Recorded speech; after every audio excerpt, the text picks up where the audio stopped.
یہ voice of America ہے۔ Voice of America سے ایک اور ٹویٹر سپیس کے ساتھ میں ہوں اسد حسن، اور میرے ساتھ موجود ہیں بے نظیر سمد۔ آج کے اس ٹویٹر سپیس میں ہم بات کریں گے پاکستان کے اندر اہانت مذہب یا توہین مذہب کے الزام میں ہجوم کے ہاتھوں ہلاکتوں کے بڑھتے ہوئے واقعات۔ یہ واقعات زیادہ تر پاکستان کے صوبے پنجاب میں رونما ہوتے ہیں، لیکن ایسی کوئی تخصیص نہیں ہے۔ اگر ہم تھوڑا ماضی قریب اور ماضی بعید کے اوراق میں جائیں تو ہمیں بلوچستان، ہمیں خیبر پختونخوا اور تمام صوبوں کے اندر اس طرح کے واقعات رونما ہوتے ہوئے نظر آتے ہیں۔ یہ مذہبی شدت پسندی کیوں غالب ہے؟ یہ موب جسٹس یعنی سڑکوں کے اوپر انصاف کرنے کا رجحان کیوں بڑھتا ہوا جا رہا ہے، خاص طور پر ایسے حالات میں جب ملک کا قانون اہانت مذہب میں سزائے موت تجویز کرتا ہے؟ تو اس بارے میں عوام کو یہ اعتماد کیوں نہیں ہے کہ اگر کوئی شخص اس کا مرتکب ہوا ہے تو اسے موت کی ہی سزا دی جائے گی، لیکن اس کا ایک طریقہ کار ہے، اور وہ یہ کہ یہ سزا دینے کا اختیار ریاست کو ہے۔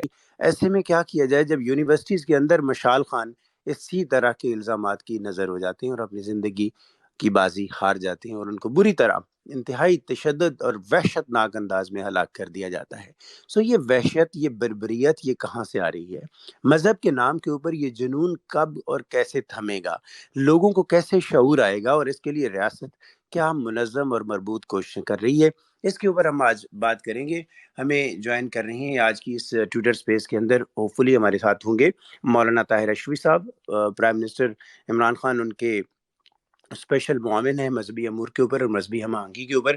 اور ہم نے اس اسپیس کے اندر کوشش کی ہے کہ حسن صاحب بھی ہمیں جوائن کریں گے، معروف ریسرچ کا اسکالر ہیں محمد حسن، اور قامدی صاحب کے طالب علم ہیں، خاص طالب علم ہیں اور ریسرچر ہیں، وہ بھی ہمارے ساتھ موجود ہوں گے۔ محمد حسن صاحب نے ہمیں جوائن کر لیا ہے، جیسے ہم ان کا تعارف پہلے تفصیلی کرا چکے۔ معروف اسکالر ہیں، ریسرچر ہیں، اور انسٹیٹیوٹ کے ساتھ بھی ان کی وابستگی ہے اور ان کے طالب علم خاص ہیں۔ محمد حسن صاحب، تھینک یو سو مچ، آپ ہمارے ساتھ موجود ہیں۔ ایک کے بعد ایک واقعہ، یہ ہیومن لنچنگ یعنی زندہ مار دینا، جلا دینا، اہانت مذہب کا الزام لگنے کی دیر ہوتی ہے اور ہجوم کبھی کسی کا انتظار نہیں کرتا، اور وہ ریاست کی مشینری کو بھی کسی خاطر میں نہیں لاتا، اور جس کے اوپر الزام ہے اس کو وہ جان سے مار دیتا ہے۔ یہ یکے بعد دیگرے واقعات ہو رہے ہیں، یکے بعد دیگرے پھر اس کے اوپر کنڈیمنیشن آتی ہیں۔ عالمی سطح پہ پاکستان کا نام ایک ایسے معاشرے کے طور پہ پھر سامنے آتا ہے جس کو وہ شدت پسندی، مذہبی شدت پسندی کا لیبل اس کے اوپر لگتا ہے۔ کیا وجوہات ہیں؟ کون ذمہ دار ہے؟ کیسے تدارک ہوگا؟ بہت شکریہ بھائی اسد، آپ نے ایک بہت ہی اہم موضوع کا انتخاب کیا ہے، اور سچی بات یہ ہے کہ اب اس طرح کے موضوعات پہ بات کرتے ہوئے آدمی کو شرمندگی ہوتی ہے، کیونکہ جس تواتر کے ساتھ ہماری سوسائٹی کے اندر ایسے سانحات رونما ہو رہے ہیں، بالکل انسان کی جو حس ہوتی ہے، انسان کے اندر جو جذبات ہیں، وہ بھی اب ماند پڑتے جا رہے ہیں۔ ایک چیز اتنی روانی میں اور روز بروز ہو رہی ہوتی ہے تو اس کا احساس اور شدت بھی کم ہو جاتی ہے۔ دیکھیے، دنیا میں مسائل کا جائزہ لینے کے بہت سارے طریقے اور زاویہ نظر ہو سکتے ہیں۔ اگر ہم غور کریں تو اصل نقطہ یہ ہے کہ ہم یہ دیکھیں کہ ہم کس مقام پہ کھڑے ہیں، ہماری کیا حیثیت اور ذمہ داری ہے، اور ہم کیسے کنٹریبیوٹ کر سکتے ہیں کسی مسئلے کے حل کی جانب۔ اس وقت جو ہمارے انتہا پسندی کا مسئلہ ہے، اگر آپ دیکھیں تو وہ دو زاویوں سے قابل غور ہے۔ ایک ہے اس کا نظریاتی زاویہ یا فکری زاویہ۔ یہ نظریاتی زاویہ ہی ہے جو ہماری فکر میں، ہمارے عمل میں ڈھل کے لوگوں کے ساتھ ہمارے رویے میں ظہور پذیر ہوتا ہے۔ اور دوسرا ہے عملی زاویہ نظر کے ریاست، سماج، قانون، ان کی کیا ذمہ داری ہے۔ جو پہلا نقطہ نظر ہے، اب یہ بات اتنی واضح ہو چکی ہے کہ اس پر لوگوں کو بہت ہی دلیرانہ انداز میں اور جرأت مندی کے ساتھ آگے بڑھ کے بتانا چاہیے ہے کہ ہمارے ہاں جو مذہبی فکر ہے اس کے اپنے اندر کچھ ایسے عناصر موجود ہیں جس نے لوگوں کو انتہا پسندی کی طرف، لوگوں کو تشدد کی طرف، لوگوں کو کسی کی رائے کو نہ مان کر اپنے فیصلہ اور اپنا حکم نافذ کرنے کی نفسیات کی طرف گامزن کر دیا ہے۔ یہ جس کو میں اور آپ کہتے ہیں نا عدم برداشت اور انتہا پسندی، آپ اگر وہاں کھڑے ہوں، ان لوگوں سے بات کریں جو یہ کرتے ہیں، جتھے بناتے ہیں، نکلتے ہیں، پتھر مارتے ہیں، اس پہ ہم اور آپ خون کے آنسو رو رہے ہوتے ہیں، وہ اس کے بارے میں کہہ رہے ہوتے ہیں کہ بھائی یہ تو ہمارے پیغمبر کا حکم ہے، یہ ہمارے اللہ کی ہدایت ہے، اس کے بعد تو ہمیں جنت مل جائے گی۔ تو آپ اس شخص کو محض اخلاقیات کا درس دے کے یا اس کے دل میں درد پیدا کر کے کہ دیکھو تم نے کسی کی جان لے لی ہے، اس پہ تو بڑا افسوس ہوگا، اس کے بھی بچے ہوں گے، اس طرح اس کو جی جی قائل نہیں کر سکتے، اس لیے کہ اس کے پیچھے ایک پورا مثبت نظام فکر کھڑا ہوا ہے، وہ اس کو مجبور کرتا ہے کہ وہ یہ کام کریں۔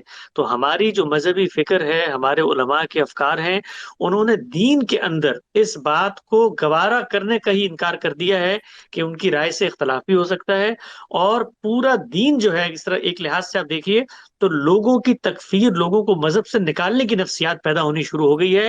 ہمارا دین تو اس سے بالکل الٹ بات کہتا تھا کہ ہم لوگوں کو داخل کریں، یہ حق ہی ہمیں کسی نے نہیں دیا، لیکن پورے کے پورے فکری مقدمات بنائے گئی ہیں اس زاویہ نظر کے اس بات میں۔ تو کرنے کا کیا کام ہے؟ کرنے کا یہ کام ہے کہ لوگ آگے بڑھیں جو مذہبی علم کو جانتے ہیں، اس صحیح لیے کہ اگر وہ علم کو نہیں جانتے تو مذہبی علماء ان کی بات ہی نہیں سنیں گے۔ تو اس علم کی ریکنسٹرکشن، اس پر ری لرننگ، ری تھنکنگ، کریٹیکل انالیسز یہ بتایا جائے کہ جس کو آپ اللہ رسول کے نام پر پیش کر رہے ہیں، اللہ رسول نے یہ بات نہیں کہی۔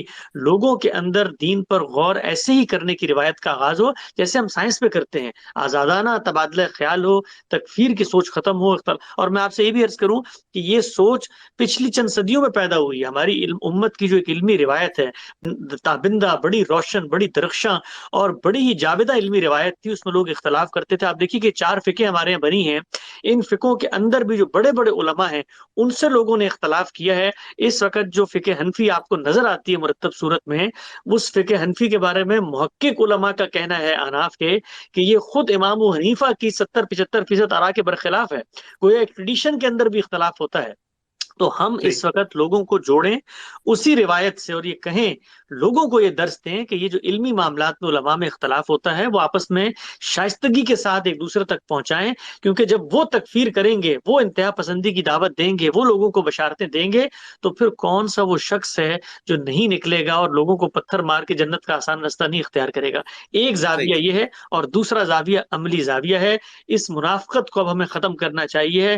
ہمارے قومی سیاست لیڈر زعما سب یہ جانتے ہیں کہ ملک نیشن اسٹیٹ کے اصول پہ بنا تھا، دنیا میں پاکٹس میں پہلے لوگ رہتے تھے، اتنے بڑے پیمانے پہ امیگریشن ہوئی، ہر ملک میں لوگ آ کر آباد ہوئے، ایک عملی سیاسی حل یہ نکالا گیا کہ مختلف مذاہب کے ماننے والے، وہ رنگ کی بنیاد، نسل کی بنیاد، قوم کی بنیاد سب مختلف ہو سکتی ہے، لیکن ایک ملک میں رہیں گے تو وہ ملک سب کا ملک ہوگا، سب برابر کے شہری ہوں گے، میں جمہوری محمد انداز میں حسن فیصلہ صاحب آپ ہوگا۔ کی طرف آتا ہوں، اور آپ نے ایک ملک میں رہنے کی بات کی اور آپ نے ہم آہنگی کی بات کی، ایک دوسرے کے لیے برداشت کی بات کی۔ آپ کی ذاتی زندگی سے یہ ایک تصویر ہمیں نظر آتی ہے کہ یہاں پہ تو ہمیں جاوید احمد غامدی صاحب جیسے مفکر ملک کے اندر اپنے آپ کو غیر محفوظ سمجھتے ہوئے نظر آتے ہیں۔ یہی وجہ ہے کہ کبھی ان کو ملائیشیا اور کبھی ان کو امریکہ میں بیٹھ کے اس صبر اور اس ہم آہنگی کا درس دینا پڑتا ہے۔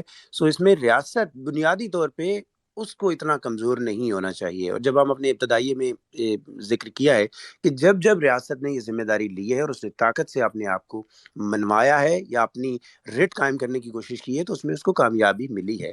اسی طرح کا عزم شاید یہاں پہ بھی دہرانے کی ضرورت ہے، اور پھر یہ جو پیغام ہے بنیادی طور پہ اس کے لیے بہت سارے چینلز ہیں آج کے دور میں، خاص طور پہ آپ کے پاس جب 100 سے زیادہ نیوز چینلز ہیں۔ پبلک سروس میسیجز کے ذریعے یہ چیزیں لوگوں کے اندر سرایت کی جا سکتی ہیں۔ نصاب کی صورت میں یہ چیزیں بچوں کے دلوں میں کہنا چاہیے کہ پیوند کی جا سکتی ہیں، وہاں پہ پیدا کی جا سکتی ہیں کہ کس طرح مذہبی برداشت اور نقطۂ نظر میں اختلاف کو برداشت کرنا ہے اور اس کے ساتھ آگے بڑھنا ہے اور کو ایگزسٹ کرنا ہے۔ محمد حسن صاحب آپ سے ہم بات کرتے ہیں، ایک طرف ہم دیکھتے ہیں کہ مذہبی تعلیمات پر اتنی حساسیت ہے، اتنی شدت ہے، دوسری طرف عام زندگی میں لین دین کا معاملہ ہو، ناپ تول کا معاملہ ہو، اخلاقیات کا ایشو ہو، اس پر تو جو مذہبی احکامات ہیں ان کا عشر شیر بھی اس کے مقابلے میں اس پہ عمل درآمد ہوتا ہوا نظر نہیں آتا۔ تو یہ تضاد کیوں کر ہے؟ جی بھائی اسد، ایک چیز صرف میں عرض کرنا چاہتا ہوں، پھر اس سوال کا جواب بھی دیتا ہوں۔ یہ جو ہم ہر دفعہ بیٹھتے ہیں اور یہ کہتے ہیں کہ جی علماء درس دیں اس بات کا کہ جی آپ میں ٹالرنس ہو، اختلافات کو آپ برداشت کریں، یہ سب کچھ تو اس وقت ہوگا کہ جس وقت وہ برداشت کرنے کے بعد کیا کریں گے، یعنی ان کو پکڑ کے پولیس کے حوالے کر دیں گے، عدالتوں میں چلے جائیں گے۔ تو عدالتوں میں جانے کے بعد جو کچھ انیکا عتیق کے ساتھ اس وقت ہوا، جو کچھ جنید حفیظ کے ساتھ ہو جا رہا ہے، ذرا تصور کریں آپ 1 منٹ کے لیے دل پہ پتھر رکھ کے، ہمارا ایک بچہ جو بیرون ملک سے تعلیم حاصل کر کے آیا، اپنے آپ کو مسلمان کہتا ہے، وہ یہ کہتا ہے کہ جی میرے کوئی انٹینشن نہیں تھی، میں کوئی اس طرح کا کام نہیں کرنا چاہتا. دنیا کے اور اخلاق اور قانون کی تاریخ میں جی یہ شاہد اور نظیر ہم دنیا کو پیش کر سکتے ہیں کہ ایک شخص کے بارے میں ہم یہ کہتے ہیں کہ تم یہ ہو، اور وہ کہتا ہے میں یہ نہیں ہوں. اور ہم یہ کہتے ہیں کہ نہیں تم ہو، اور اب تم جیل میں جاؤ، تمہارا کیس چلے گا، تمہیں وہاں پر رہنا پڑے گا 10 سے 15 سال، اور اس کے بعد کسی دن عدالتوں کی راہداری میں آتے جاتے کوئی وکیل، کوئی پولیس والا ہی تمہیں قتل کر دے گا. تو یہ جو ہم پوری بات کرتے ہیں کہ جی قانون کا احترام پیدا کریں، اصل معاملہ کیا ہے؟ دیکھیے اصل معاملے پہ ہمت کے ساتھ، حوصلے کے ساتھ، ادب اور احترام کے ساتھ ہم بات کریں. اور اب ہمیں آگے بڑھنا چاہیے ہے، یہ وقت ہے. اب نہیں بڑھیں گے تو ہماری نسلیں ہمیں کبھی معاف نہیں کریں گی. کہ یہ جو قانون ہمارے ملک میں موجود ہے، آپ یقین جانیے میں بہت ذمہ داری کے ساتھ، بڑی دیانتداری کے ساتھ عرض کرتا ہوں، بلکہ اس پہ آپ ایک پینل رکھیے جس پہ آپ علماء سے یہ پوچھیں کہ یہ جو کچھ قانون اس وقت بنا ہوا ہے، جی ہماری جو فقہ ہے، اسلامی فقہ، کیا یہ اس کے مطابق ہے؟ میں آپ کبھی موقع دیں تو میں آپ کو بتاؤں 20 کتابیں اٹھا کے کہ ان میں لکھا ہوا ہے کہ اگر کوئی شخص یہ کہتا ہے آگے بڑھ کے کہ جی مجھ سے غلطی ہو گئی ہے، میں توبہ کرتا ہوں، میں رجوع کرتا ہوں، تو اس کو کچھ بھی نہیں کیا کہا جائے گا، اس کو معاف کر صحیح. دیا جائے گا. مولانا صاحب آپ کی آواز آ رہی ہے، پلیز آپ اپنی رائے دیجیے گا. بسم میں اس اللہ کو سوال بھی الرحمن نہیں جاتے ڈائریکٹلی، آپ سن رہے ہوں گے، رسپونڈ کیجیے گا. بسم اللہ الرحمن الرحیم نحمدہ ونصلی ونسلم علی رسولہ الکریم. بہت ساری باتیں اسد بھائی میں نے سنی ہیں. پہلی بات تو یہ ہے کہ پرابلم کان میں ہے اور ہم انگلی کاٹنا چاہتے ہیں پاؤں کی، تو اس سے پرابلم حل نہیں ہوگا. ہمارے ہاں ایک بدقسمتی یہ ہے کہ ہم جو اصل مسئلہ ہے اس کی طرف نہیں آتے، اور ایک طرف مذہبی انتہا پسندی ہے تو دوسری طرف لبرل انتہا پسندی ہے، اور درمیان میں جو ہے قوم پس رہی ہے. لہٰذا ہمیں جو پرابلم ہے اس کی طرف آنا چاہیے. میں خود بذات خود یہاں آپ کو یہ دعوے سے کہہ سکتا ہوں جی کہ اس قانون کی وجہ سے ہم نے بہت ساری جانوں کو بچایا ہے. متحدہ علماء بورڈ پنجاب نے 118 کیسوں کا پچھلے 3 سالوں میں فیصلہ کیا ہے جو لوگ اس قانون کی وجہ سے بچے ہیں، اور ان کی تعداد سینکڑوں میں ہے. 113 میں ہم نے لوگوں کو ریلیف دیا ہے، صحیح. لوگوں کو ریلیف ملا ہے. جہاں تک بات ہے ان واقعات کے تسلسل کی، تو یہ میں نے آپ کے پچھلی بار جب میں آیا تھا تو اس وقت بھی کہا تھا کہ یہ جو آپ آج کاٹ رہے ہیں یہ 40 سال سے جو ہے یہ بولا جی. پودا لگا ہوا ہے، اور ان کو سب نے جو ہے اس پودے کو پانی دیا ہے. اس میں خالی علماء نہیں ہیں، آپ کی سیاسی جماعتیں سب سے پہلے ہیں، انہوں نے سب سے پہلے اس میں حصہ ڈالا ہے اور آج بھی ڈال رہی ہیں. جب اب کہ ریاست نے ایک بیانیہ دے دیا، ریاست ایک جگہ آ کے کھڑی ہو گئی، اور میں سمجھتا ہوں کہ ایک بہت بڑا جو سری لنکا والے واقعہ تھا مینیجر کا، یہ ہمارے لیے اے پی ایس اسکول کی طرح تھا. جی ہاں. اس کے بعد میں آج آپ سے پوچھتا ہوں کہ کتنے لوگ گئے ہیں مقامی، آپ چھوڑ دیجئے قومی سطح کی لیڈرشپ کو، مقامی سطح کی جو پولیٹیکل آپ کی لیڈرشپ ہے، لبرل پارٹیاں آپ لے لیں، ان کے کتنے کے لوگ گئے ہیں اس مشتاق کے گھر میں بیچارے کے؟ کتنے کے لوگوں نے جا کے اس کے بھائی کے ساتھ کندھا لگایا ہے؟ کتنے لوگ اس کے ساتھ کھڑے ہوئے ہیں؟ ایک بھی نہیں ہے. بڑی بدقسمتی سے یہ بات میں کہہ رہا ہوں. جی اسی طرح بات کرنا بڑا آسان ہے، میدان میں کھڑے ہو کے کام کرنا بڑا مشکل ہے. تو آپ ہمیں رہنمائی فرمائیے کہ آخر کرنا کیا ہوگا. چلو ہاں اس کے جو بھی اسد بھائی، بینیفیشری تھے، سیاسی جماعتیں تھیں، علماء کرام تھے، اب اگر ریاست کا آپ کے بقول اگر یہ تہیہ کر لیا ہے اس نے، تو رستہ اس کا کیا ہے؟ پچھلے مہینے بھی ہم یہی بات کر رہے تھے، جیسے میں نے کہا کہ زیرو ٹالرنس. کیا آپ مولانا طاہر رشفی صاحب ہمیں یہ بتا سکتے ہیں کہ پچھلے 1.5-2 ماہ کے اندر یہ ایک لیکچر تھا جو تمام مولانا صاحبان کو بھجوایا گیا جو مسجد کے ممبر کو سنبھالتے ہیں، یہ ایک میسج ہے جو پبلک سروس میسج کے طور پہ ٹی وی پہ چلا ہے. سو ہم لوگوں کو ایجوکیٹ بھی کر رہے ہیں، اور دوسری طرف ہماری جو ریٹ جو موجود قانون ہے اس کے تحت ہم نے اس طرح جلدی سے گرپ کیا ہے ملزموں کو، اور اس طرح ان کو پروسیکیوٹ کیا ہے. کوئی ایسی جی مثال دے سکتے ہیں آپ؟ میں بالکل دے سکتا ہوں. ایک تو یہ ہے کہ جو واقعہ ہوا سیالکوٹ والا، اس کے بعد جو جمعہ آیا تو کوئی مسجد ایسی نہیں تھی کہ جس نے اس کی مذمت نہ کی ہو اور ان قاتلوں سے برات نہ کی ہو. اس سے پہلے ایسا نہیں ہوتا تھا. یہ جو کل واقعہ ہوا، اس میں بھی آج جو ملتان اور خانیوال کے تمام مکاتب فکر کے جید علماء تھے وہ گئے، اور جا کے انہوں نے تعزیت کی. کل میں خود وہاں گیا اور ہم نے مشترکہ طور پر اس کی مذمت کی. حکومت نے کیا کیا؟ حکومت نے پہلی مرتبہ جن لوگوں نے ان لوگوں کو ہیرو بنانے کی کوشش کی جو سیالکوٹ کے واقعے میں تھے, ان کو گرفتار کیا, ان کے خلاف ایف آئی آر دی, اور ایک آدھ کو تو سزا بھی ہو گئی ہے, چاہے سال کی ہوئی ہے, جتنا اس کا جرم تھا اتنی سزا ہونی تھی, اس کو سزا بھی ہو گئی ہے.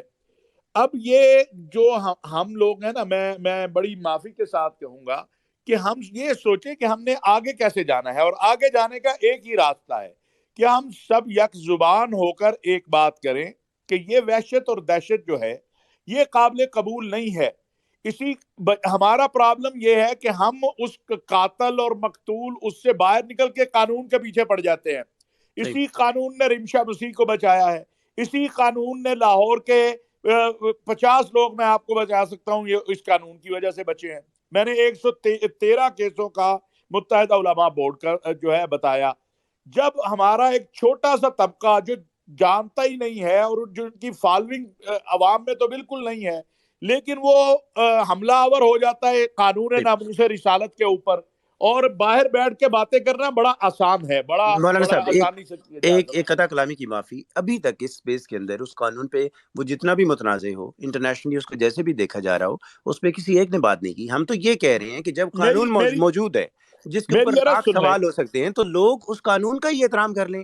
ریاست لوگوں کو یہی اسی قانون کا احترام سکھا دے کہ بھائی کوئی بھی اگر اہانت مذہب کا مرتکب ہوگا تو اس کی سزا موت ہی ہے, لیکن وہ موت کی سزا تم نہیں دے سکتے, وہ ریاست دے سکتی ہے بذریعہ عدالت. یہ پیغام. اسد بھائی اگر مجھے آپ صرف 1 منٹ دے دے, میں اسی طرف آ رہا ہوں جو آپ بات کر رہے ہیں کہ آج تک اس قانون کے تحت مجھے بتا دیں کسی ایک فرد کی سزا تکمیل کو پہنچی ہو, ایک فرد کو سزا جو ہے وہ تکمیل کو پہنچی ہو؟ نہیں پہنچی. میں خود علماء کے ساتھ یہ مطالبہ چیف جسٹس صاحب سے کر چکا ہوں, پچھلے سے بھی اور نئے سے بھی, آج بھی میں نے کہا ہے ایک پریس میڈیا سے کہ بھائی جو بے گناہ ہیں اس قانون کے تحت گرفتار, ان کو آپ رہا کیجئے, جو گناہگار ہیں انہیں سزا دیجئے.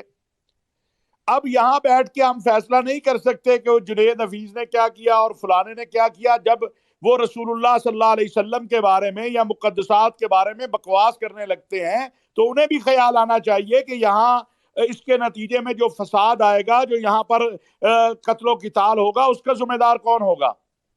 اور ہم وکالت ضرور کریں لیکن حقائق کی دنیا میں کریں. ہمارا عام آدمی جو ہے وہ اسی خوف اور فیر میں مبتلا ہے کہ یار عدالت میں جائے گا رہا ہو جائے گا, اپنا تھانے میں جائے گا پیچھے سے پریشر آ جائے گا. اگرچہ اس کا یہ نظریہ قطعاً غلط ہے, یہ پاگل بھی نہ ہوتا, یہ ایک جینون آدمی ہوتا, تب بھی کسی کو اختیار نہیں ہے کہ اس کو مارا جائے. قانون موجود ہے, قانون کے پاس جانا چاہیے. ہم یہی بیانیہ لے کے آگے بڑھ رہے ہیں, اور اسی بیانیے کے ساتھ ہم نے پچھلے 1-1.25 سال میں یہ دعوے سے کہہ سکتا ہوں کہ ایک کیس آپ نہیں بتا سکتے جو توہین ناموس رسالت یا توہین مذہب کا غلط درج ہوا ہو.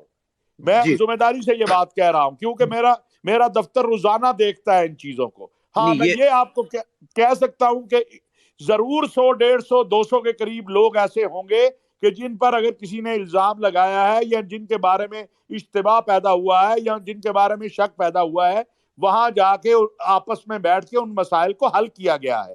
تو ہمیں 2 چیزوں کو نہیں ملانا چاہیے. ہمیں ہماری مرض اس وقت یہ ہے جی بالکل, ہم ملا ہی نہیں رہے اور ہم آگے بڑھنا چاہتے ہیں اور جاننا چاہتے ہیں کہ ہو کیا رہا ہے. اس سے پہلے کہ محمد حسن ہمیں اپنی رائے دیں گے. جی محمد حسن صاحب. دیکھیے, سب سے پہلے تو میں اپنے بھائی بزرگ پاکستانی اور بلکہ پاکستانی سے بڑھ کے ہماری حکومت کا حصہ ہیں, اس لیے ہمارے حکمرانوں کی جگہ پر یا ان کے عمال کی جگہ پر ہیں, ان کا بہت احترام کرتا ہوں, طاہر اشرفی صاحب کا.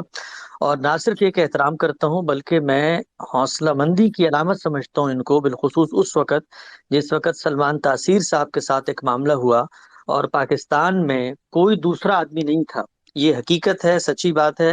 ان سے کسی ضمنی پہلو پہ اختلاف بھی ہو سکتا ہے, میں ان کی جرات مندی کو سلام پیش کرتا ہوں. اور ہم نے اس وقت پاکستان میں رہ کر علماء کی راہداریوں میں جب نام لینا بھی مشکل تھا, ان کو ایک جرت کی علامت کے طور پہ کھڑا ہوا پایا پاکستانی سماج کے اندر. ان کی خدمات بھی قابل قدر ہیں اور ان کا جذبہ بھی محمود ہے. اور آگے بڑھ کے بجائے کسی منافرت یا بحث مباحثے کی فضا کے میں بہت ہی محبت اور دربندانہ انداز میں کہوں گا کہ ہم چیزوں کو ہرگز نہیں ملا رہے، اور نہ ہی جو قوتیں اچھی کام کر رہی ہیں، کوششیں کر رہی ہیں، ان کو سبوتاج کرنے کی کوشش کر رہے ہیں۔ دور رس نتیجہ آپ یہ دیکھیے، ابھی وائس آف امریکہ نے چند دن پہلے شائع کیا ہے کہ پاکستان کے اندر وہ لوگ کہ جن کے توہین رسالت کے کیسز چل رہے تھے، ان میں سے 60 سے زیادہ لوگ ہیں جن کو ماورائے عدالت دوران مقدمات کے قتل کیا گیا ہے، وہ حراست میں تھے۔ اچھا، اس کے بعد جن لوگوں کو آپ نے جیلوں میں ڈال دیا ہے، 10 10 سال 15 15 سال سے وہ وہاں پڑے ہیں، ان سے اگر آپ پوچھیں تو وہ کہیں گے بھائی ہمیں مار دو، اس سے اچھا ہے کہ ہمیں یہاں پر سولٹری کنفائنمنٹ میں تم نے رکھا ہوا ہے۔ میں صرف ایک بات کہتا ہوں، اور دیانتداری کا تقاضا ہے، دیکھیے اسلامی نجاتی کونسل ایک ادارہ ہے پاکستان کا، سنجیدہ علمی فکری ادارہ ہے۔ پاکستان کے سب سے معتبر اور بڑے عالم مفتی تقی عثمانی صاحب نے اپنی ایک گفتگو میں اس بات کا اقرار کیا۔ آپ فقہ حنفی کے کسی عالم کو بٹھائیں پورے پاکستان کے اندر، پوری دنیا کے اندر، آپ ان سے یہ پوچھیں کہ جب کسی شخص سے یہ غلطی ہو جاتی ہے، آپ نے الزام لگایا ہے، کیا اس کو یہ حق ہے کہ وہ اپنے بیان کی کوئی تعویل کرے، توبہ کرے، رجوع کرے؟ اگر ہے تو آپ مجھے بتائیے کہ قانون اگر اللہ اور اس کے رسول اور شریعت کی بنیاد پہ بنا ہوا ہے تو قانون میں جیسی ہی کوئی بات کی جاتی ہے، آپ یہ دیکھیے ہمارے یہاں کیا گفتگو ہوتی ہے، ہمارے گفتگو ہوتی ہے اچھا اس کا مطلب تو یہ کہ آپ توہین رسالت کی آزادی دے دیں گے؟ ہرگز نہیں، آپ قانون بنائیے، آپ ان شخص کو پکڑیے، اس سے بات کیجیے، لیکن دیکھیے اللہ کے نام پہ ہم یہ کام کر رہے ہیں، دیانتداری سے تو کریں۔ ہم دیانتداری کے معاملے میں کم سے کم فقہ حنفی کا پاکستان پیرو ہے، فقہ حنفی کو تو مان لے کہ ایک آدمی آگے بڑھ کے کہتا ہے کہ بھائی میری یہ نیت نہیں تھی، اچھا جی غلطی ہو گئی، اچھا میں رجوع کرتا ہوں، مجھے معاف کر دو۔ تو میں طاہر اشرفی صاحب کی خدمت میں یہ عرض کرتا ہوں، اللہ نے ان کو جرت بھی دی ہے، ہمت بھی دیا ہے، حوصلہ بھی دیا ہے۔ ان کا معاملہ روایتی علماء والا معاملہ نہیں ہے۔ انہوں نے جب اس میڈیا پر آ کر کے جب سلمان تاثیر کا کوئی جنازہ پڑھانے کے لیے تیار نہیں تھا، اتنی ہمت کا اظہار کیا، تو تھوڑا سا دل وسیع کریں۔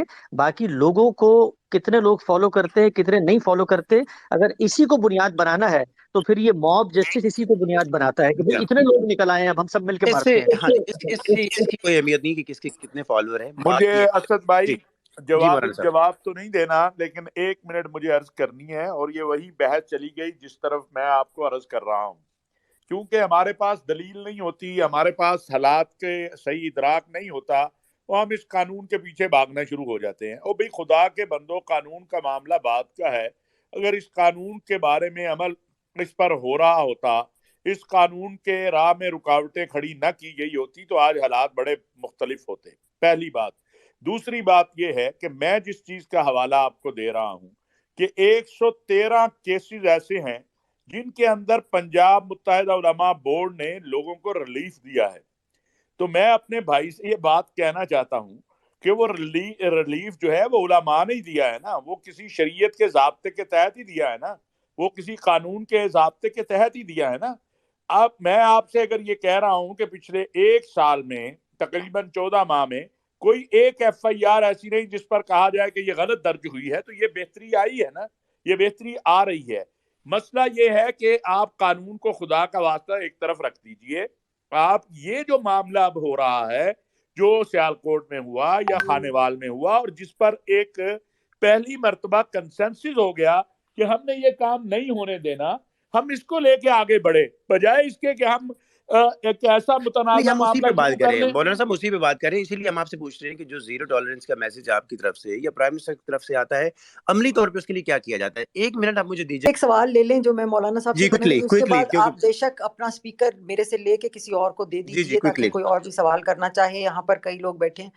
میں مولانا صاحب سے صرف یہ پوچھنا چاہتی ہوں، ایک تو ان کی باتیں سن کے بہت افسوس ہوا، اس کا مطلب ہے کہ وہ یہ سمجھتے ہیں کہ اس لاء کے تحت وہ بڑا سروس پہنچا رہے ہیں، حتیٰ کہ اس ملک میں ایک فساد برپا ہے اس وقت اس کی ابیوز کے اوپر۔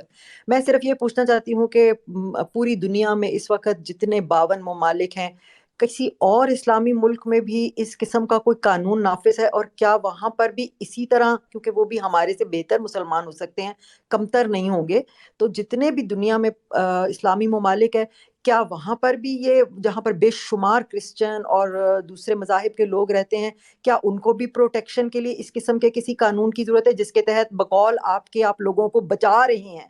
حالانکہ پچھلے سال بے شمار لوگوں کے اوپر ایف آئی آریں ہوئیں اس کیس کے اس لا کے تحت.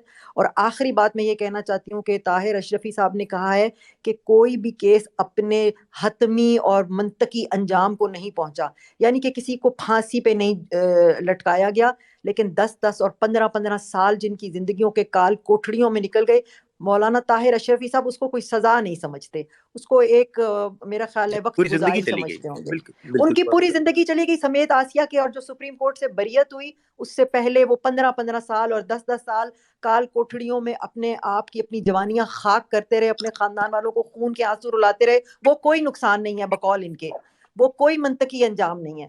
آفرین جی مولانا آفرین صاحب. مولانا صاحب. یہ کہتے ہیں کہ جناب ایک آدمی جو ہے دوسرے مذہب کے مقدسات کی توہین کرے، وہ کھلا جو مرضی کرے، اور پھر آپ قانون کو حرکت میں نہ لے کر آئیں، لوگ جائیں اور جا کے اسے مار دیں. بھائی ہم یہ نہیں چاہتے ہیں. ایک قانون ہے، اس قانون پر عمل ہو رہا ہے، اور وہ قانون کے اوپر جو ہے کوئی ایک دوسرے کو اعتراض نہیں ہے. یہ ایک ضابطہ اخلاق ہے جس کے اوپر تمام مکاتب فکر نے دستخط کیے ہیں. لہٰذا یہ جو گجرانوالے کا کہہ رہے ہیں، مجھے علم ہے اس کیس کا، وہ یہ اپنی ایف آئی آر بھیجیں، میں ان کو اس شواہد کے ساتھ بھیج دوں گا کہ یہ شواہد ہیں. دوسری بات جو میری بہن نے کی، تو میں تو پچھلے تقریباً 1.5 ماہ سے ہر پریس کانفرنس میں یہ بات کر رہا ہوں اور چیف جسٹس صاحب سے اپیل کر رہا ہوں کہ جی ان کیسوں کے سپیڈی ٹرائل کیجئے، جو بے گناہ ہے اسے گھر بھیجیے، جو گناہ گار ہے اسے سزا دے دیجیے. یہ جو میری بہن میرے اوپر غصہ کر رہی ہے، یہ تو میرا کیس لڑ رہی ہے. میرا کیس بھی یہی ہے کہ بھائی بے گناہ لوگ کیوں آپ نے جیل میں رکھے ہیں؟ اگر بے گناہ ہیں، جو گناہ گار ہے اسے سزا دیں، جو بے گناہ ہے اسے گھر بھیجیں. 15 سال بعد آپ کہتے ہیں کہ یہ بے گناہ ہو گیا، تو اس کے 15 سال کون واپس کرے گا؟ نہ میں کر سکتا ہوں، نہ عدالت کر سکتی ہے. تو ہمارا بھی یہی مطالبہ ہے، اور میں نے تو کل بھی یہ بات کہی ہے، کل کی میری پریس کانفرنس آپ دیکھ لیں جو خانے وال میں کی ہے. تو ہمیں تھوڑا سا، تیسری بات میرے بھائی کے حوالے سے انہوں نے کہی، اگر میرا بھائی کہیں پر کوئی غیر قانونی کام کرے گا تو طاہر اشرفی اس کے ساتھ نہیں کھڑا، نہ کھڑا ہوگا. میں اس کے لیے بھی یہ کہوں گا کہ اس کو بھی لٹکا دے اگر غیر قانونی کام کر رہا ہے. لیکن اگر وہ قانونی کام کرے گا تو قانون اس کا حق ہے وہ عدالت میں جائے. وہ اگر کوئی شخص جو ہے پاکستان کے آئین اور قانون کے خلاف کوئی چیز چھاپتا ہے، کوئی توہین امیز لٹریچر جو ہے اس کو پھیلاتا ہے، تو ہمیں حق حاصل ہونا چاہیے کہ ہم قانون کا دروازہ کھٹکھٹائیں. یہ کیا بات ہوئی کہ جی اچھا آپ قانون پہ بھی عمل نہ کریں، آپ قانون کے دروازے پر بھی نہ جائیں، کھلی چھٹی دے دیں ایک دوسرے کو گالیاں دینے کی، ایک دوسرے کے مقدسات کی توہین کرنے کی. تو پھر کیا ہوگا یہاں پر؟ پھر نہیں، یہ کسی کے مقدسات کی توہین کی کسی کو بھی اجازت نہیں ہو سکتی، بس بھلے ان یہ کا میں اب کرسچینٹی چیلنج کر ہو، کے بھلے ان کہہ کا رہا ہوں تعلق. پھر اسد صاحب کے پچھلے 14 ماہ سے مجھے آپ ایک ایف آئی آر بھیج دیں کہ جی یہ ایف آئی آر جو ہے یہ کسی نے ذاتی انعاد پہ کرا دی ہے توہین جی مقام کے لیے. اسد تو اس میں، اسپیس میں اور یہ بھی چھوڑ دیں، میں کہتا ہوں پچھلے 20 سال کی آپ ایف آئی آر لے آئیے، اگر کہیں پہ ایویڈنس ہے کہ کسی کے خلاف غلط ایف آئی آر ہوئی ہے، ہم اس کو ریویو کرنے کو بھی تیار ہیں. ہم نے کہا ہے لائیے، لیکن جس نے توہین کی ہے اس کو تو نہیں چھوڑا جا سکتا ہے. لہٰذا یہ تو میرا مطالبہ ہے، میں آپ سے بھی کہتا ہوں میرے ساتھ آ کے کھڑے ہو جائیے کہ ٹھیک، جناب یہ لیکن جو جو کیس ہے ہمارا اس کے مطالبہ ہے نا سپیڈی اس ٹرائل کریں، اسپیس کے اندر، جو وہ گناہ مطالبہ گار اس ہے سے اسے بالکل سزا دیں، مختلف جو ہے. بے گناہ ہے اس غریب کو گھر بھیجیں. اور یہ میں نے ابھی بھی جی ایک طاہر صاحب، جو ہمارا موضوع اور ہمارا مطالبہ آج کا ہے وہ بالکل اس سے مختلف ہے. ہم جس پہ بات کر رہے ہیں وہ ہے عوام کے اندر اس شدت پسندی کا خاتمہ، اس موب جسٹس کے واقعات کا خاتمہ، اور حکومت کی طرف سے مربوط کوششیں، ان کا نظر آنا جس میں یہ پیغام دیا جا رہا ہو کہ لوگ قانون کو اپنے ہاتھ میں نہ لیں. یہ قانون موجود ہے، یہ جتنا کنٹروورشل ہے یا نہیں ہے اس کے اوپر بات موضوع کسی اور وقت ہم گفتگو کر سکتے ہیں، لیکن ہم تو یہ کہہ رہے ہیں کہ لوگ اپنے ہاتھ میں قانون نہ بہرحال. لیں، اور سڑکوں کے اوپر انصاف کا کلچر، اس کی حوصلہ شکنی ہونا چاہیے. اسد صاحب اس سے میں پہلے آپ کو ایک ابھی بتا دوں کہ یہ جو سیالکوٹ والے لوگ ہیں ان کا اور ڈسٹرکٹ جیل میں شروع ہو رہا ہے، چلان پیش ہو چکا ہے، اور 1-2 کو سزائیں ہو گئی جنہوں نے اس کو کوشش کی تھی کہ ان کو ہیرو بنائے. ایسا پہلے اس تیزی کے ساتھ اس انداز میں پہلے نہیں ہوا ہے. اور اس کیس میں بھی اب تک 112 لوگ گرفتار ہو چکے ہیں، اور مین لوگ گرفتار ہو چکے ہیں جنہوں نے اس خانے وال والے کیس میں بھی، اور اس پر بھی کام ہو رہا ہے. تو اور یہ نہیں ہے، اور کوئی آپ نے آواز نہیں سنی ہوگی کہ جو ان کی تائید میں کہیں سے آئی ہو۔ ایک چیز اور آپ سے سوال کرنا چاہوں گا. سینٹ کی کمیٹی ہے، اس میں مذہبی امور سے متعلق کمیٹی بھی ہے، قومی اسمبلی کی بھی ہے. قومی اسمبلی کا سیشن ہوتا ہے، سینٹ کا سیشن ہوتا ہے.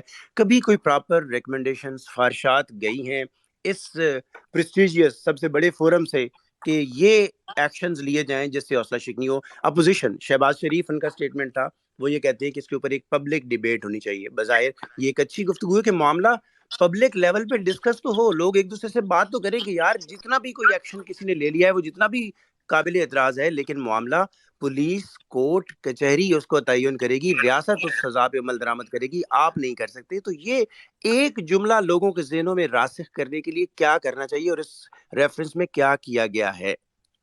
میں سمجھتا ہوں کہ اس ایک جملے کے لیے ہم سب کو محنت کرنی چاہیے. سب سے پہلی بات ہے ہمیں یہ ایک دوسرے پہ ذمہ داری ڈالنے کی بجائے، میں یہاں نہیں بات کر رہا، میں اجتماعی بات کر رہا ہوں، یہاں جو ہم لوگ بیٹھے ہیں یہ آپس کی جو موجود ہیں تمام طبقات کو اس میں اپنا ہمیں یہ 40 سال کا مرض ہے، یہ بات ہمیں روزانہ صبح و شام کرنی چاہیے، اور جس فورم پہ کر سکتے ہیں کرنی چاہیے کہ بھئی یہ جو انداز ہے کہ خود ہی مدعی، خود ہی جج اور خود ہی جلاد، یہ نہیں چلے گا. ریاست کھڑی ہے، ریاست نے عملاً بھی دکھایا ہے، اور ریاست کا بالکل بڑا کلیئر واضح نیریٹو ہے. پیغام پاکستان اس کی ایک عملی صورت میں سامنے بھی چیز آئی ہے، اور انشاءاللہ تعالی آپ دیکھیں گے کہ یہ جو دو واقعات ہیں، اللہ نہ کرے کوئی ایسی صورتحال. اب یہ ایک گاؤں ہے جس میں یہ بیچارہ ایک پاگل آدمی ہے، اور جو مارنے والے ہیں ان میں سے کوئی ایک کلمہ بھی ٹھیک طرح سے نہیں سنا سکتا. جب یہ سیالکوٹ کا واقعہ ہوا تو میں نے ڈی پی او سے کہا کہ مجھے ان کی مذہبی تعلیم چاہیے. آپ یقین کر لیں کسی کو نماز بھی نہیں آتی ہے جن لوگوں نے اس غریب کو مارا ہے. یہی تو سب سے بڑا رونا ہے، یہی تو بات ہو رہی ہے کہ بہت سارے لوگ جو یہ کام کرتے ہیں وہ خود مذہب سے اتنے دور ہیں، باقی سماجی زندگی میں جو مذہب جو تقاضے ان سے کرتا ہے وہ بالکل ان سے ناواقف ہیں. میں آپ کی طرف آتا ہوں، ہمیں اویس منگل والا نے بھی جوائن کیا ہے. وہ بذات خود ایک طرح سے سوشل میڈیا کے اوپر جتنا ہم پبلک سروس میسیجز کی بات کریں وہ ایجوکیٹ کرنے کی کوشش میں رہتے ہیں، ٹیچر بھی ہیں. لیکن ان سے پہلے کافی دیر سے ہمارے ساتھ موجود ہیں مختار محمد علی صاحب، فارمر انفارمیشن کمشنر، ان کی آئی ڈی ہمیں بتا رہی ہے. مختار صاحب کافی دیر سے آپ بات کرنا چاہ رہے ہیں، سو مختصراً اب چونکہ ہم اسپیس کو وائنڈ اپ کرنے کی طرف جا رہے ہیں، تو جتنے ٹاکرز ہمارے ساتھ آئیں گے ان سے درخواست یہ ہے کہ وہ اپنا سوال یا اپنے کمنٹس بڑے مختصر انداز میں جو ہیں وہ سب کے سامنے رکھ سکتے ہیں. جی اسد یہاں پہ بس ایک میں چھوٹا سا مختار صاحب. اناؤنسمنٹ، جی بے نظیر. ایک سیکنڈ مختار صاحب، یہ جتنے بھی، کیونکہ ہمارے پاس ابھی 22+ ریکویسٹ ہیں اور ابھی ہم سب کو تو نہیں لے سکیں گے، لیکن جن کے کویسچنز ہیں وہ اسی جو ہمارے اسپیس کا ٹائٹل ہے اس کے نیچے مینشن کر لیں، اور پھر وہاں سے ہم کچھ کویسچن پک کریں کیونکہ ہمیں 5 منٹ میں وائنڈ اپ کرنا ہے. ایگزیکٹلی. جی مختار جی صاحب. بہت شکریہ اسد صاحب. میں نے طاہر اشرفی صاحب کی بات سنی. سچ تو یہ ہے کہ وہ جو بھی کہیں، سچ یہ ہے کہ جب الزام لگ جاتا ہے تو نہ کوئی وکیل بننے کو تیار ہوتا ہے، نہ اس کے حق میں کوئی گواہ پیش ہونے کو تیار ہوتا ہے، اور نہ ہی جج صاحب فیصلہ کر کے اپنے آپ کو محفوظ تصور کرتے ہیں. یہ ہے ہمارے معاشرے میں انٹالرنس کا لیول. نہ کوئی مولوی صاحب اس پہ کھڑا ہونے کو تیار ہوتا ہے. اور سچ ایک یہ بھی ہے کہ یہاں پہ ہم فقہ حنفیہ کے حوالے سے بھی بات کرنے کی سپیس نہیں ہے، گنجائش نہیں ہے کہ علماء ایک علمی مباحثہ ہی کر لیں کہ امام ابو حنیفہ کی اس پہ رائے کیا ہے، امام غزالی کی رائے کیا ہے، امام مالک کی رائے کیا ہے. چہ جائے کہ ہم یہ بات کر رہے ہوں کہ موجودہ حالات میں اس طرح کا قانون ہونا بھی چاہیے. جب معاشرے میں ہمارے ہاں اخلاقی حالات اس قسم کے ہوں کہ جھوٹے گواہ آپ کو مل جاتے ہوں عدالتوں میں، جب جھوٹے مقدمے اپنی پراپرٹی کے لیے کرنے کا کلچر عام ہو، تو ایسے ماحول میں اس طرح کی انتہائی سخت سزا اور کسی بھی الزام لگانے کے بعد اس بندے کی موت جو ہے وہ آلموسٹ پکی ہو، تو کیا ہم چہ جائے کہ ہم اس پہ بات کر رہے ہوں کہ ایسے ماحول میں ایسا قانون ہونا بھی چاہیے. اور پھر ریاست کی ریاست تو ججوں کو تحفظ نہیں دے سکتی. ریاست کی ریٹ کا تو یہ عالم ہے. اور ریاست کی ریٹ اتنی خراب کیوں ہوئی ہے؟ اگر تو انصاف ہو سکتا ہوتا، اگر واقعی عدل ہو سکتا ہوتا ہے اس معاشرے میں، تو میں بھی کہتا کہ ٹھیک ہے جی، توہین اس طرح کی کوئی الزام لگے اس پہ سزا ہونی چاہیے.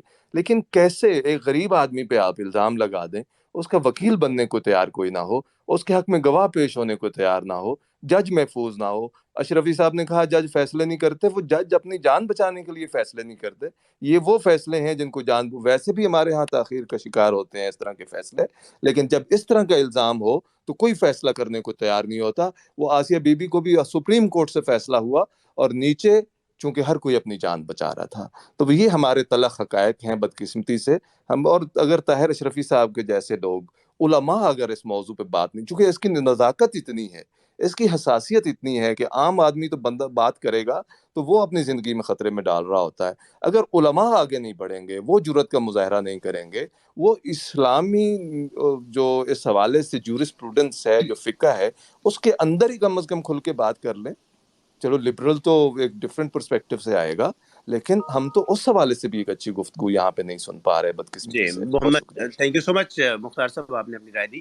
محمد حسن الیاس صاحب، آپ اپنے کمنٹ دیجیے گا، پھر ہم آخر میں جائیں گے طاہر اشرفی صاحب کے پاس اور ہم اس اسپیس کو وائنڈ اپ کریں گے، اپنے اختتام کی طرف یہ جائے گی۔ میں بالکل اختتامی بات کرتا ہوں، اور مختار صاحب نے جو بات کی ہے بس وہی بات ہے۔ دراصل سچی بات یہ ہے کہ ہمارے ہاں جو کچھ اس وقت ہو رہا ہے عدم برداشت کے نام پر، یہ ایک دن میں نہیں ہوا۔ آپ یہ سوچئے کہ ہمارے ہاں ہزاروں مساجد، لاکھوں علماء جب جلسوں میں بیٹھ کے لوگوں کو یہ بتائیں گے کہ من سب نبی فقتلوہ، جس نے گستاخی کی، تم نے سمجھا اس نے گستاخی کی، جاؤ اس کی گردن اڑا دو۔ جن جن نے اڑائی تھی ان کو خوابوں میں ہمیں بشارت ہوئی، جنت کی سرفرازی عطا ہوئی۔ یہ جو انہوں نے فرمایا کہ ان کو کلمہ نماز نہیں آتے، تو یہ کلمہ نماز تو نہیں آتے تھے جن لوگوں نے اس بندے کو مارا، لیکن وہ کیسے پہنچے یہاں تک کہ توہین مذہب کا الزام لگا کے کسی کو مار دیں؟ اس کے پیچھے ایک فکر ہے، وہ فکر ہمارے علماء بیان کرتے ہیں، شب و روز بیان کرتے ہیں۔ اب یہ کمبخت میڈیا آ گیا ہے تو اس کے سامنے تھوڑی سی مجبوری ہوتی ہے اور سب کچھ سامنے آ جاتا ہے۔ اب سامنے نہیں تو درون خانہ بیان ہوتی ہے، چلے وہاں نہیں ہوگی تو کتابوں میں لکھی بھی موجود ہے، کہاں کہاں سے ہٹائیں گے۔ سچی بات، حوصلے کی بات، آگے بڑھنے کی بات، یہ ہمارا ملک ہے۔ آپ سوچیں ذرا، دنیا میں ہم اس کا کیا نقشہ پیش کر رہے ہیں، کیسے یہاں پہ بربریت اور ظلم ہوتا ہے۔ یہ محض ڈی پی او کو فون کر دینا اور فلاں جگہ پہ کونسل نے 4 مقدمات کا فیصلہ کر دینا، یہ اس سے بہت آگے کا معاملہ ہے۔ یہ آپ اللہ کے نام پر آپ سوچیے، یہ تو اس کا ایک امپیکٹ ہے جو لوگوں میں ہو رہا ہے۔ جو لوگ پاکستان میں رہتے ہیں وہ شعوری طور پہ اس مذہب سے دور ہو رہے ہیں، جو یہ کہتے ہیں کہ آپ نے مذہب کے نام پر یہ قانون بنایا ہے۔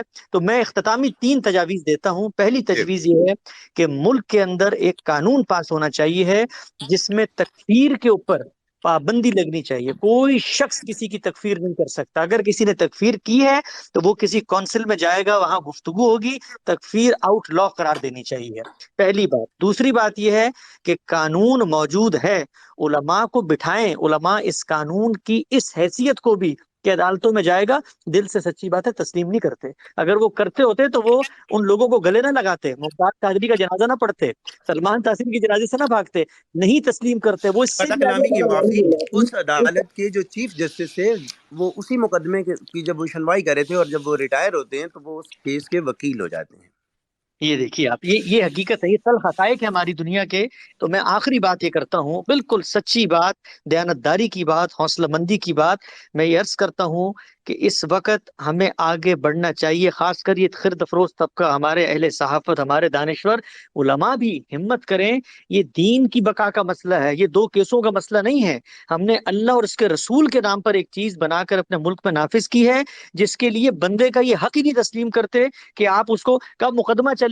وہ جنید حفیظ کے وکیلوں کو اٹھا کے مار دیا۔ آپ تصور کریں ایک شخص کو، میں کسی کیس کے بارے میں نہیں بات کرتا انہوں نے کیا کیا کیا نہیں کیا، بھائی یہ ماحول ہے، اس ماحول میں گفتگو ہو سکتی ہے۔ آپ یہ سوچئے، ہمارے استاد جناب غامدی صاحب نے آج سے 15 سال پہلے یہ کہا کہ یہ فقہ حنفی کے خلاف ہے، قومی میڈیا پہ کہا، علماء نے اس کو ماننے سے انکار کر دیا اور حقیقت اس کے بالکل برخلاف کھڑی تھی۔ تو قانون کے در پہ کوئی نہیں ہو رہا، ناموس رسالت کے نہاد میں چھپنا نہیں چاہیے ہے۔ یہ انسانوں نے پاکستان کے دستور کے اندر ایک قانون بنا کر داخل کیا ہے اپنے فہم کے مطابق، اور ہم یہ کہتے ہیں کہ اگر آپ نے مسئلے کا حل نکالنا ہے تو وہ ڈی پی او اور سی پی او کے فون سے کسی بندی کی رہائی سے نہیں ہوگا، وہ اوپر سے لے کے نیچے تک ہوگا۔ قانون میں بہتری آنی چاہیے ہے، مذہبی علماء کو شعوری طور پہ یہ بنوانا چاہیے ہے کہ آپ کو یہ حق نہیں ہے کہ آپ لوگوں کی یہ ذہن سازی کریں کہ وہ اٹھیں اور لوگوں کے گلے کاٹ دیں اور آپ ان کو جنت کی بہت بشارت شکریہ۔ یہ سوالات دیں۔ طاہر اشرفی صاحب کے سامنے ہیں اور ان کے جو ریمارکس ہیں وہ کنکلوڈنگ ریمارکس ہوں گے۔ طاہر اشرفی صاحب، مولانا طاہر اشرفی صاحب ہمارے ساتھ ہیں۔ مولانا صاحب آپ کو میری آواز آ رہی ہے؟ ہم چاہیں گے کہ آپ حسن الیاس صاحب کی جو سوالات ہیں آپ ان کا جواب دے سکیں اور آپ کی گفتگو کے ساتھ ہم اس پروگرام کو وائنڈ اپ کر سکیں۔ پہلی بات تو یہ ہے اسد بھائی کہ میرا خیال ہے موضوع سے ہٹ کے ہمارے جو حسن صاحب ہیں ان کو تو میرا خیال ہے یہ امریکہ میں بیٹھ کے بڑا اچھا لیکچر دے لیتے ہیں پاکستان کے حقائق اور پاکستان کے اندر۔ میں نے پہلے بھی ایک دن کہا تھا لیکن اب میں مجبور ہو گیا ہوں اس قانون کے حوالے سے ہی اپنے استاد محترم کو جہاں مرضی لے آئیں، ٹی وی پہ لائیو ہم جو ہے مناظرہ کر لیں گے کہ یہ قانون کتنا ضروری تھا اور اس قانون کی وجہ سے کیا مثبت تبدیلی ہے اور کیا منفی تبدیلی ہے۔ ایک تو بات یہ ہے۔ دوسری بات یہ ہے کہ علماء اسلام نے الحمدللہ اپنے ہاتھ بھی ہوتے ہیں، برے بھی ہوتے ہیں، ہر جگہ ہوتے ہیں، صحافت کی دنیا میں بھی ہیں، ہر جگہ ہیں، لیکن الحمدللہ علماء اسلام نے بہت کام کیا ہے۔